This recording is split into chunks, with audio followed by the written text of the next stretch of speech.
Today, we're talking areas of focus, the 3 keys to victory against North Carolina, and of course, some mailbag listener questions. Hey, You are Locked On Golden No matter what we're Gophers, going to do here, we're just going to keep rowing. your daily podcast on the Minnesota Whatever Golden however it Gophers. turns out, we're just going to keep rowing. Part of the Locked On Podcast Network, your team every day. We're just going to keep rowing, and keep rowing.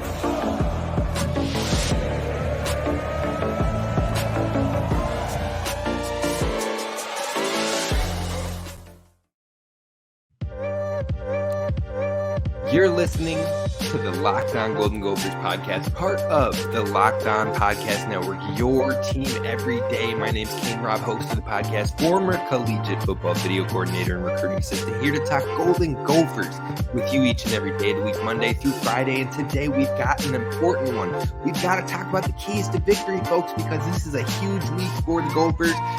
We've been pretty hot on these keys to victory in week 1 and week 2. Everything that we've needed to happen, we've seen it come to fruition. Now, it hasn't been clean, it hasn't been pretty, it hasn't checked all the boxes, but we've been on the right page, and we're going to keep that going for you here versus North Carolina. We also want to talk about the areas of focus. So every week we do this with the Gophers.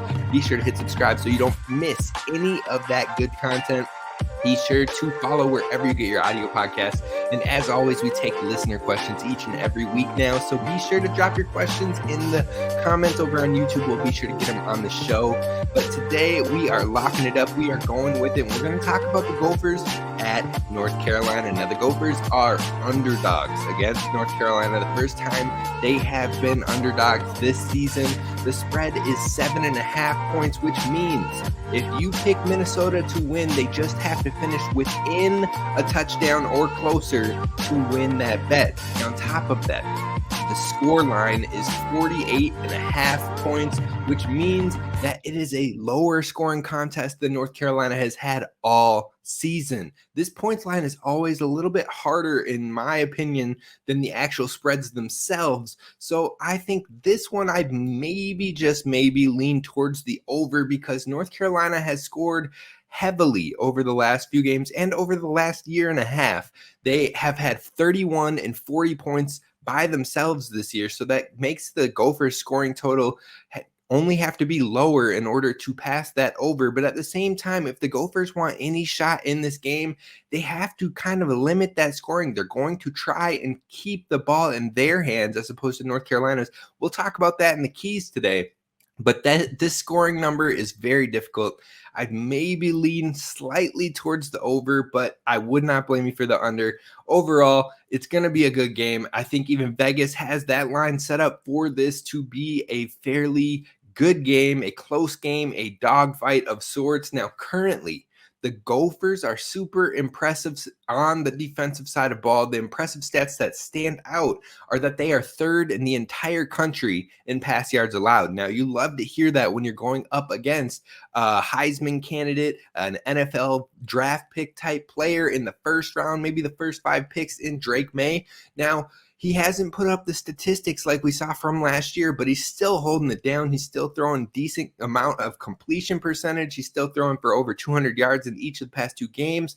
But the Gophers are third in pass yards allowed in the entire country, so that definitely is a good battle of sorts. Now, they're also tied for 10th in the entire nation when it comes to scoring defense, tied for 8th in the nation when it comes to total defense, tied for 14th in the nation when it comes to turnovers gained, and tied for 3rd in the nation when it comes to fewest penalties. So when you hear all that, you can hear how elite this defense has been so far this year, and they've been a top 10 defense for the past 2 years plus this year now so far. So this is by far the best defense that North Carolina will have faced this season.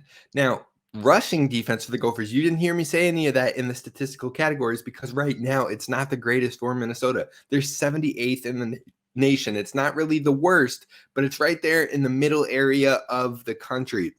That is a concern from what we've seen this North Carolina team do thus far, because North Carolina is tied for 9th overall in the country when it comes to rushing offense. So the Gophers are going to have to step up in that area.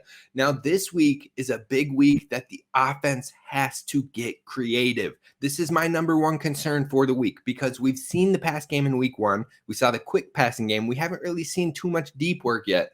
We've seen the run offense in week 2. But both of those games had flaws. Both of those games had struggles in the red zone. And if Minnesota wants a shot to pull an upset off in this one, the offense has to score. You cannot settle for field goals over and over. You have to put up points. Now, Minnesota's defense can potentially slow down the Tar Heels, who have put up 30 and 40 points, I believe, 31 and 40 points in their last 2 matchups. They were high scoring last year as well. But they have to be able to take some of those away, keep them in the 20s, maybe the mid to high 20s. If the Tar Heels can get slowed down a little bit and Minnesota can put up maybe 24 to 28 points in this matchup, then the Gophers will be in the game. But if they don't, if they can't get into the 20s in scoring, then they are going to probably lose this game. It likely won't be enough if they can't get the scoring done. So that's why the offense and the creativity is my huge concern for this week. Now, for that reason, I think they're going to have more creativity. They're going to have to scheme to their players. They're going to have to get Brevin Spamford the ball. They're going to have to let Darius Taylor run. They're going to have to let Ethan Kaliakmanis take some shots. Let him cook. We've seen the ability from him. We've seen the upside. Now, sometimes he can get locked on. Sometimes he can maybe force a thing or two. But you know what? We have to let our quarterback play with his natural instincts in this game. Maybe not the entire time, but let him get into a rhythm. We can't go, oh, we'll open the game with 10 passes on the script, and then all of a sudden we're mid-second quarter and we haven't thrown a pass attempt. Getting into the third quarter, we've had 2 pass attempts. You got to let him keep going, find the rhythm, and let him just get into his own element, get into that. Because when Ethan gets hot, that is when this offense really starts to thrive. But we've seen our offense maybe take him out of those quick starts, or after the quick starts, lean into the running game a bit more, especially last season. So hopefully they can help him get there, and we'll see what happens. It's a big one. It's a big one. The struggles that have been present thus far for Minnesota are what need to be answered in order to pull off this upset win against a ranked opponent. Now, we're going to talk about one unit on each side that will need to stand strong in this matchup. The first one on offense is tight end, in my opinion. What is the official word on Brevin Spamford? We haven't gotten it yet. I don't know. Will he be at 100%? Hopefully he is healthy enough to play this game, but will Minnesota finally get him the ball if he is? Because even when he has been healthy in the first 2 games, it's not like we were heavily targeting him. It's not like we were scheming him into good positions. Some of the targets he was getting were uncatchable. So it's just like, how are we going to get the ball in his hands in space? How are we going to let him have routes that let him capitalize? And then on top of that, not just Brevin Spamford, but can Nick Callerup step back up into the elite run blocking tight end that he was last season? So far, his run block grade this year is a 66.7 compared to last year where he was an 82.0. We have to step that up because he was essentially an extra offensive lineman on that line last year, or at least as an inline tight end. If he isn't up to snuff in that area, that's where we see some struggles. If an offensive lineman is down, he was able to kind of pick up some of the slack, pick up the edge rusher. Can he continue to do that this year? Those are going to be big because UNC does have a very good edge rusher in this one. PFF just put out their grades for him in the last 2 weeks, and he has been a monster in the pass rush. So you have to have someone that can help out there. So hopefully Callerup can step up in that capacity. And then on the defensive side of the ball, it's the edge for me. Because if Cody is back, Cody Lindenberg, linebackers have kind of a leader of that unit that we trust. We already trust the leader of the unit in the safeties with Tyler Nubin. We trust the leader in the DB or cornerbacks with Justin Wally. The interior defensive line has shown that it is consistent and it can play in these back-to-back games. Kyler Baugh has been balling out. Devin Eastern has been doing some nitty-gritty work. So all that leaves is the edge. and the edge rush needs some sort of consistency. Now, Drake May has the ability to run the ball. He's shown that. I believe he was their leading rusher on the team last year. So you have to be able to kind of slow that down, and you have to be able to take something away from Drake May. Now, this is probably one of the most talented quarterbacks, if not the most talented quarterback that we have faced in the PJ Fleck era. Now, you've got CJ Stroud, you've got Dwayne Haskins. Both those guys went on to be top picks in the NFL draft, very talented guys. We've also played the Joe Miltons, the Talia Tagovailoas, the Bo Nixes of the world. But I think Drake May is right up there with CJ Stroud and Dwayne Haskins when it comes to pure talent. He might have more than both of those players. So overall, we have to set the edge. We can't let that be a weakness in this game. We have to have some sort of consistency, because setting the edge not only helps limit the outside run in the run game, but it also attempts to put pressure on the offensive tackles, which we know are the position on this line that have struggled the most for North Carolina. So if you're putting pressure on those tackles consistently, you're helping set the edge for the outside run game. And on top of that, hopefully keeping contained on Drake May, because if you don't keep contained on Drake May, then he can continue to buy extra time while rolling out. And if he's buying extra time, then that's less favorable for our DBs, for our secondary that are in coverage with those tight ends, with those wide receivers trying to make a play. So if we have to guard longer than we can, and Drake May is buying extra time, then that's going to make it difficult for the Gophers to remain successful in the pass coverage. So this is the biggest game of the year so far, and it's the first ranked opponent we're taking on in the biggest game of the first quarter of our season. It sets the tone for how Minnesota can be seen nationally. Now, we know they have a difficult schedule, and here's your first one up on the chopping block to prove that you are for real. So if I had to guess how the offensive split would go this week, now the first week we saw 44 pass attempts and like 21 rush attempts. Last week we saw like 53 rush attempts and 20 pass attempts, or maybe even less than that. I think if you're looking at this one, I believe you're going to see a split. Again, we'll use 70 as our example number. If we have a 70 split number, I would say it would go maybe 32 to 35 pass attempts and 35 to 38 rush attempts. I think it's going to be a very almost 50-50 type split for this North Carolina game if the Gophers want to ball out, and that's what it is going to be. Now, we're going to talk about the keys to victory, the 3 focus points of this game in order for the Gophers to try and pull off a victory. That is what is coming up next.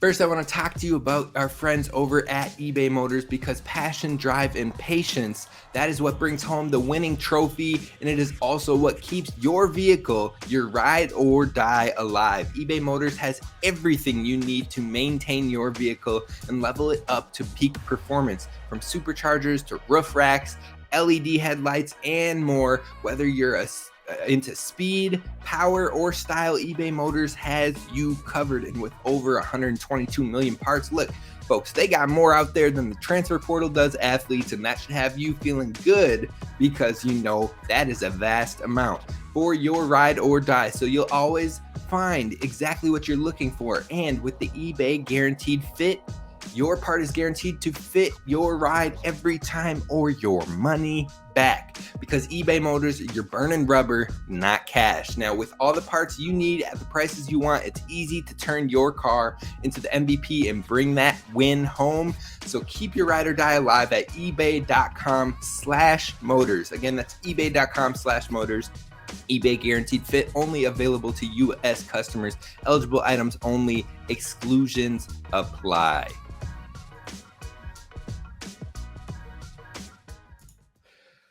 All right, Gophers fans. So we're going to cover the 3 keys to victory. And thank you so much for making Locked On Golden Gophers your first listen when it comes to Gophers Daily Sports. And remember, if you can't get enough football, then every Friday there will be a live stream covering big news in college football by multiple Locked On college hosts from 11 a.m. to 1 p.m. Eastern time on Fridays.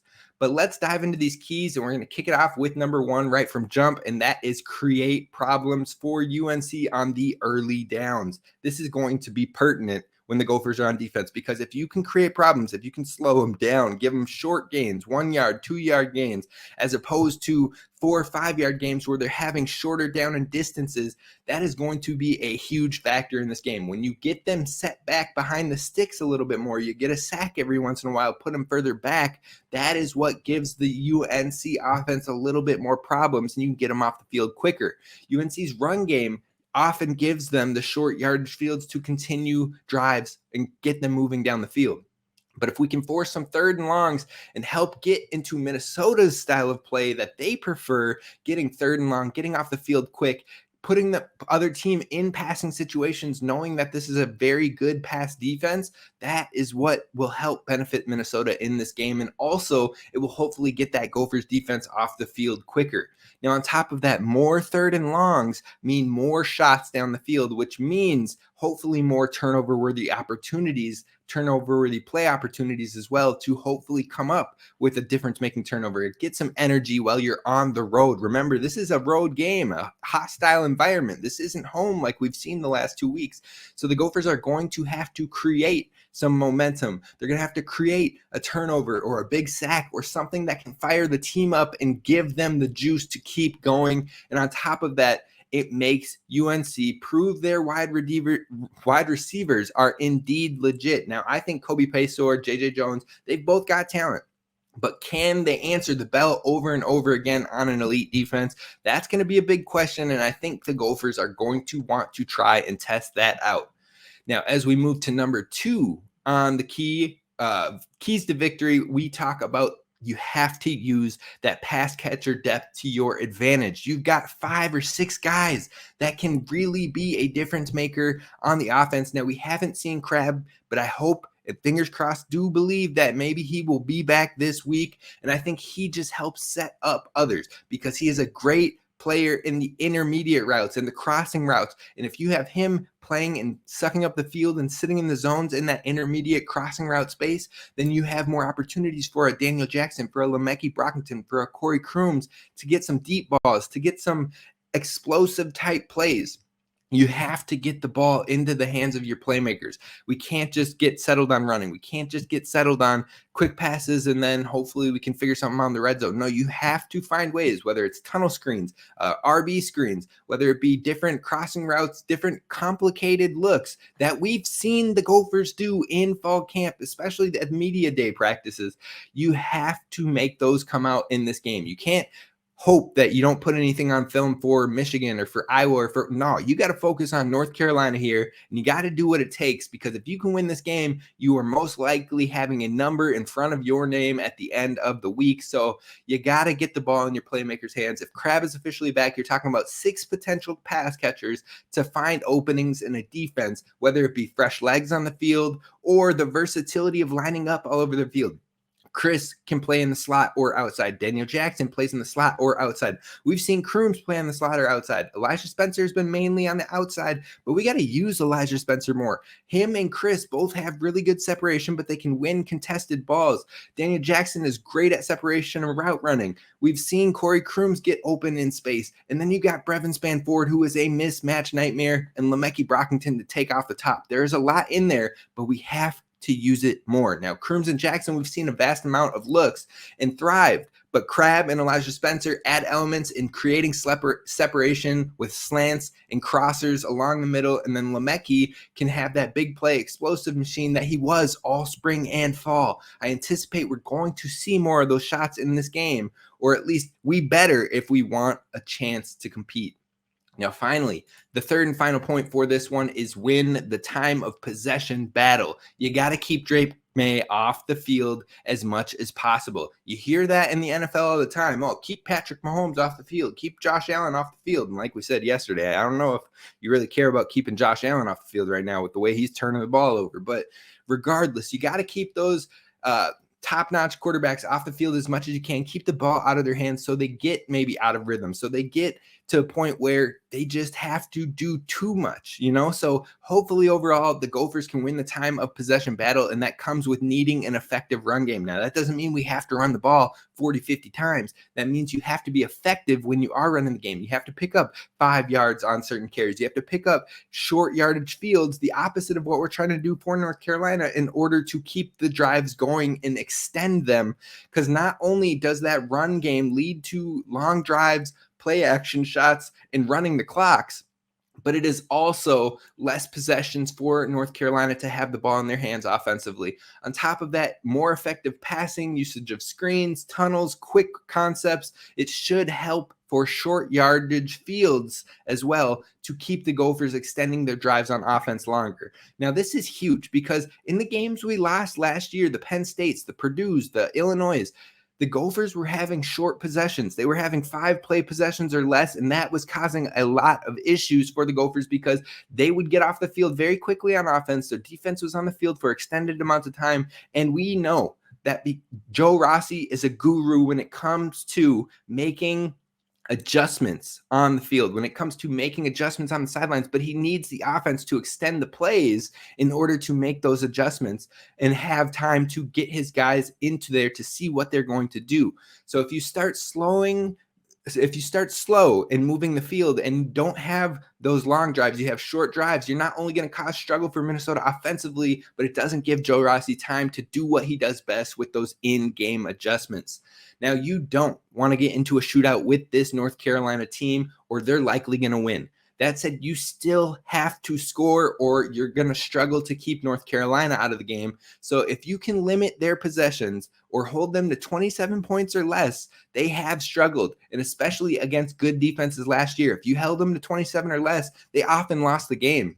In fact, in the games where they're held to 27 points or less last season, their record was 1-4, and that only win they did manage to get was by a field goal. So what is Minnesota's advantage in this one? I think the style of play. Minnesota likes to play where we run the clock, where we keep the ball in our hands, time of possession battles. That's PJ Fleck at its best when it comes to the type of play or football he wants to run. Now, you still have to have an effective pass game. You still have to get short yardage fields, but we just discussed that limiting the possessions on long drives is a key, and that is a style of ball that PJ Fleck is known for in his entire tenure of Minnesota. Now, across the board, I think UNC defense still has some question marks, even with its improvements. If Minnesota can string together long drives, they not only keep the ball out of Drake May's hands, but they hopefully will wear down the North Carolina defense for some explosive shots later in the game for Minnesota's depth at pass catcher. So overall, it seems like this is going to be a really big game, and it all stems on being able to capitalize on the red zone tries and converting. And without that, Minnesota will not have a chance in this game. So that's going to be huge for this one. Now, the final thing that we are going to talk about here is the listener questions. We've got a bunch of them today. I'm going to try to dive into as many as I can, and that is what is coming up next.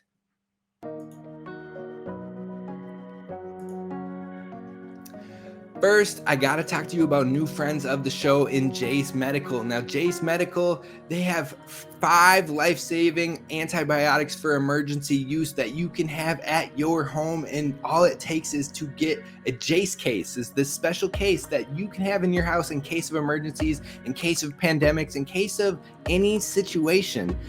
All you have to do is fill out a simple online form, and in some cases, maybe jump on a quick call with one of their board-certified physicians, and then you get ongoing care from the physicians on any treatment-related questions. They're doctor-created and doctor-recommended, so don't get caught unprepared. Everyone should be empowered to take care of themselves and their loved ones during the unexpected.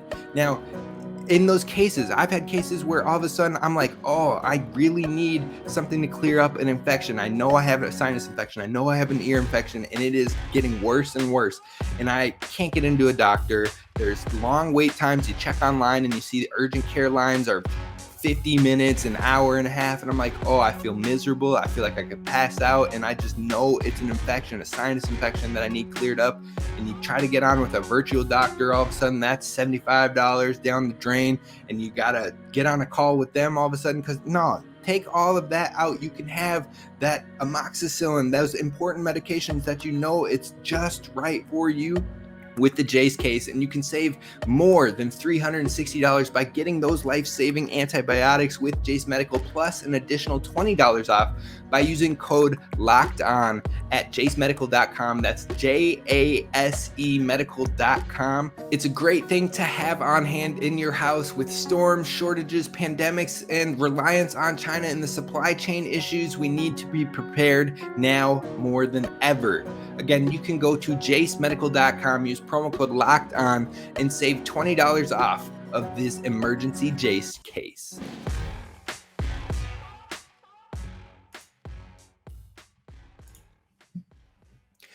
All right, Gophers fans, we're wrapping this one up with a couple of Gophers questions of the day. I'm only going to do a couple of them just because I want to keep this podcast under 30 minutes for y'all. But the question of the week from fans seems to be the number one thing is, why is Zach Evans not playing? Now, while I can't give you 100% facts, pure knowledge, certainty on why he is not getting the touches, I can read between the lines of what Coach Fleck is putting out there.